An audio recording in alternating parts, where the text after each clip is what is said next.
امي هاتي بعد اذنك اجيب علبة كشري. يا ابني كل اكل البيت افيد يا ابني.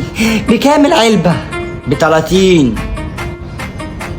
ايوه بكام العلبة؟ ب30 جنيه علبة الكشري والله. 30. طب انا بقى هعمل لك كشري في البيت اوفر واحلى من اللي هتجيبه من بره. والله ده ازاي بقى؟ ان شاء الله الدنيا غليت يا امي. هوريك انا. هتجيب لي كيس مكرونه وكيس رز وكيس شعريه وكيس عدس وكيلو طماطم 100 اهي، وتجيب لي الباقي. تمام. امي رحت اسال على الحاجه. وما جبتش ليه؟ طيب ما لقيتش الفلوس يا امي. الفلوس ايوه مالها؟ ما تقولش وقعت ال100 جنيه. حساب الحاجه يا امي 140 جنيه.